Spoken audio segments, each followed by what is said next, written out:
Hello students, this is RP Singh. Today I am going to start third unit of chemistry of class 11th. Its name is periodic classification of elements. इसमें देखिए हम आपको बताएंगे कि किस प्रकार से पीरियोडिक टेबल के अंदर एलिमेंट्स का क्लासिफिकेशन किया गया उनकी प्रॉपर्टीज के बेस पर।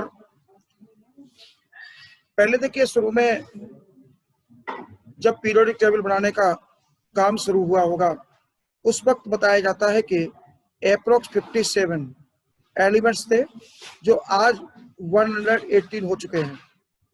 इसमें कुछ मैन मेड भी है और मोस्टली नेचुरल है। तो पीरियोडिक क्लासिफिकेशन ऑफ एलिमेंट्स, इसमें कौन कौन से ऐसे साइंटिस्ट थे जिन्होंने पीरियोडिक क्लासिफिकेशन करने में अपना बहुत ही कठिन लेबर की मेहनत की, उसमें नाम आता है। देखिए सबसे पहले प्राउट का, प्राउट्स हाइपोथेसिस। ये क्या है? इन्होंने कहा था कि according to this theory hydrogen atom was considered as the fundamental unit from which all other atoms were made. It is also known as unitary theory. ये जो प्राउट की हाइपोथेसिस है ना, ये ध्यान रखिएगा, ये प्रैक्टिकली नहीं था, ये हाइपोथेसिस था। इन्होंने क्या कहा कि all elements are made by hydrogen atoms. और उन्होंने बोला कि जैसे हीलियम है, सपोज हीलियम, ये हीलियम 2 हाइड्रोजन एटम से मिलकर के बना है। एक का एटॉमिक नंबर 1 होता है, मतलब और एक इसका 1, यानी कुल मिलाकर के इसका 2 बोल दिया गया। लिथियम जो है ना, ये 3 हाइड्रोजन एटम्स के मिलकर के बना दिया गया। ऐसे कार्बन है ना, एक कार्बन 6 से, ये 6 हाइड्रोजन एटम से मिलकर के बना हुआ है। ये बात किसने कही? ये एक बताया प्राउट ने, ठीक है ना।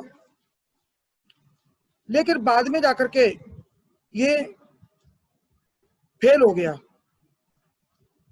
इन्होंने ये माना था उस वक्त कि हाइड्रोजन का जो एटॉमिक मास है वो 1 कंसीडर किया, और हीलियम का जो है ना कुछ प्रॉब्लम आने लगी। जब जैसे क्लोरीन का जो है ना ये 35.5 आया। जब 35.5 मिला, ये वैसे तो एक्चुअल में 35.45 होता है, लेकिन 35.5 लिख देते हैं इसको जनरली। तो इसमें बताया कि तब 35.5 होता है तो एक हाइड्रोजन का जो एटम होगा वो हाफ, जब हाफ होगा वो हाफ एटम हो नहीं सकता। तो धीमे धीमे करके इस कुछ जब इस तरह की प्रॉब्लम क्रिएट हुई तो ये हाइपोथेसिस की फेल हो गई। उसके बाद आया डोबे राइनर ट्रेड्स। डोबे राइनर ने ट्रेड्स दिया अपना, ये 3 एलिमेंट्स मिला करके। उन्होंने क्या कहा कि डोबे राइनर classified the elements into groups of 3 elements with similar properties in such a manner so that the atomic weight of the middle element was the arithmetic mean of the other 2. इन्होंने ये कहा कि जो सिमिलर प्रॉपर्टी वाले element हैं, इन्होंने similar property वाले elements को, जैसे लिथियम, सोडियम और पोटेशियम, इनका 3 एलिमेंट्स मिलाकर के ट्रेड्स बनाया जिनके एटॉमिक मास देखिए लिथियम का 7 होता है और पोटेशियम का 39 होता है। और उन्होंने बताया कि जो बीच वाले का होगा ना वो इन 2 का एवरेज होगा, यानी 7 + 39/2 46/2 = 23। तो इसका क्या बोल दिया उन्होंने?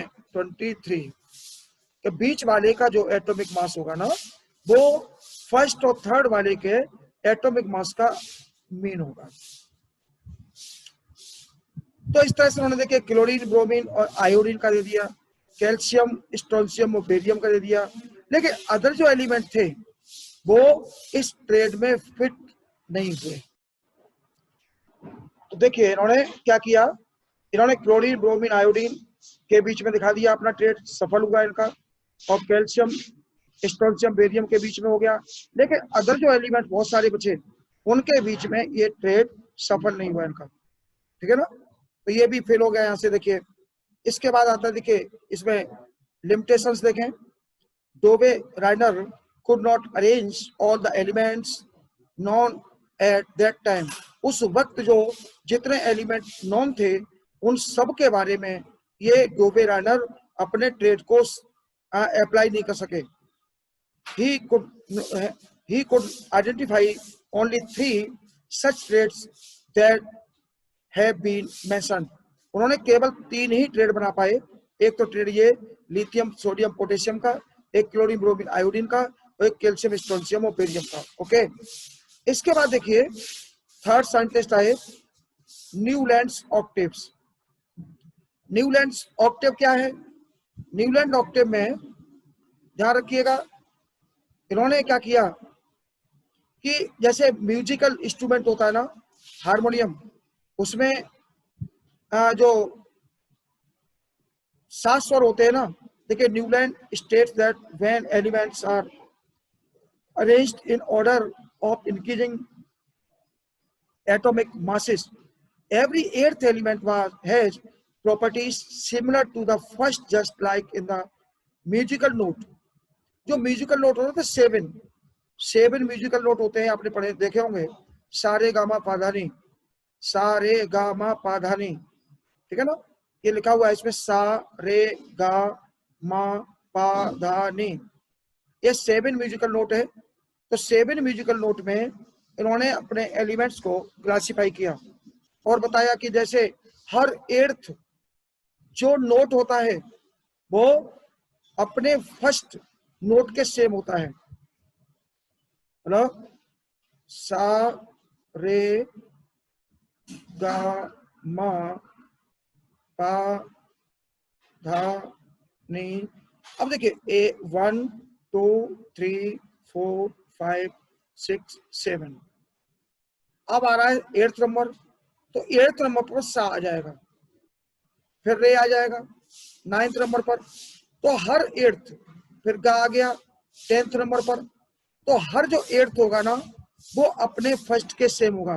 जैसे ये वाला 8th इस फर्स्ट के सेम होगा, ये वाला जो 8th है वो इस फर्स्ट के सेम होगा, क्योंकि रे के कंपैरिजन में ये जो 9th नंबर वाला है वो 8th हो जाएगा। फिर गा के कंपैरिजन में ये 10th वाला सेम हो जाएगा, 8th हो जाएगा। तो ऐसे उन्होंने बोला कि हर जो एवरी 8th एलिमेंट होगा उसकी प्रॉपर्टी फर्स्ट एलिमेंट के प्रॉपर्टी के सेम होगी। ये न्यूलैंड का ऑक्टेव था, ठीक है ना। और फिर उन्होंने किस तरह से देखिए डिफाइन किया, लिथियम का नंबर कितना होता है? 3। लिथियम का नंबर 3 होता है। देखिए लिथियम का नंबर 3, बेरिलियम का 4, बोरॉन का 5, कार्बन का 6, नाइट्रोजन का 7, ऑक्सीजन का 8, फ्लोरीन का 9, ठीक है। वो उस वक्त जो है ना इनर्ट गैसेस के लिए इसमें कोई प्लेस नहीं था। सोडियम का 11, मैग्नीशियम का 12, एल्युमिनियम का 13, सिलिकॉन का 14, फास्फोरस का 15 और सल्फर का 16, क्लोरीन का कितना? 17। अब आप देख लीजिए lithium, beryllium, boron, carbon, nitrogen, oxygen, fluorine, ये 7 हो गए इस लाइन में। और 7 के बाद जब नंबर 8 आएगा तो 8th नंबर पर देखिए सोडियम आ गया, और सोडियम की जो प्रॉपर्टी होगी वो लिथियम के समान होगी, क्योंकि लिथियम और सोडियम के बीच में 7 का डिफरेंस है। इसी प्रकार से बेरिलियम की कंपैरिजन है वो मैग्नीशियम से की गई। मैग्नीशियम 8th नंबर पर आएगा। अब काउंटिंग कर लीजिए, बेरिलियम से काउंटिंग कीजिए, beryllium, boron, carbon, nitrogen, oxygen, fluorine, sodium and magnesium. Magnesium will be situated at 8th position with compare of beryllium। Okay, so the properties of magnesium should be same as properties of beryllium। As next example is aluminum. Aluminum is situated on 8th position in comparison of boron, so the properties of aluminum should be same as the property of boron. ये octave किसका था? Newland का। फिर इसकी limitation क्या हुई देखिए, this classification was successful up to the element calcium. ये केवल कैल्शियम तक, कैल्शियम का एटॉमिक नंबर 20 होता है, क्यों? तो कैल्शियम तक तो ये सक्सेसफुल था, लेकिन उसके बाद ये असफल हो गया। When noble gas element were discovered, इस वक्त देखिएगा नोबेल गैस नहीं थी, नोबेल गैस नहीं थी तो कोई बात नहीं, इनका ये सफल रहा कैल्शियम तक। लेकिन बाद में क्या हुआ, जैसे ही नोबेल गैस आई, their inclusion in this octaves disturb the entire arrangement. तो क्या हुआ, जैसे ही ये नोबेल गैसेज आई, helium, neon, argon, krypton, xenon, radon. देखिए helium, neon, argon, krypton, xenon और रेडॉन, जैसे ये 6 इनर्ट गैसेस डिस्कवर हुई, उसके बाद इनका ऑक्टेव फेल हो गया। ओके, इसके बाद आता है देखिए Lothar Meyer atomic volume curve. Atomic volume ये बाई एक्सिस पे लिया हमने और एक्स एक्सिस पे एटॉमिक मास लिया, इनके बीच में ये कर्व बनाया इन्होंने। और क्या बोला देखिए, mayor presented the classification of elements in the form of a curve between atomic volume and atomic masses and state that the properties of the elements are the periodic functions of their atomic volume। ठीक है, उनकी जो properties थी वो atomic volume के आधार पर periodic थी। ठीक है ना, एटॉमिक वॉल्यूम क्या था? वॉल्यूम आप जानते ही हो, molecular mass upon density, mass upon density। He concluded that the elements with similar properties occupy similar position in the curve। उन्होंने कहा कि जो सिमिलर पोजीशन प्रॉपर्टीज वाले जो एलिमेंट थे वो सिमिलर पोजीशन पर होंगे। ठीक है ना, ऐसे देखिए इन्होंने अपना कर्व बना के दिया। ठीक है ना, ये कुछ साइंटिस्ट थे जिन्होंने अपना योगदान दिया, काफी मेहनत की पीरियोडिक टेबल बनाने में।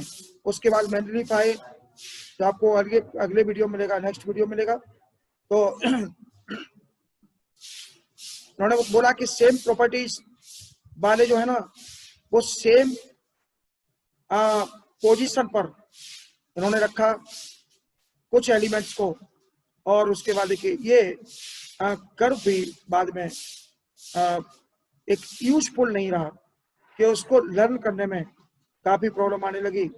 जब लर्न करने में काफी प्रॉब्लम आई तो उसके बाद मेंडलीफ हुए। उसके बाद देखिए मेंडलीफ ने अपनी पीरियोडिक टेबल दी, जो आपको नेक्स्ट वीडियो में मिलेगी। Okay, thanks for you.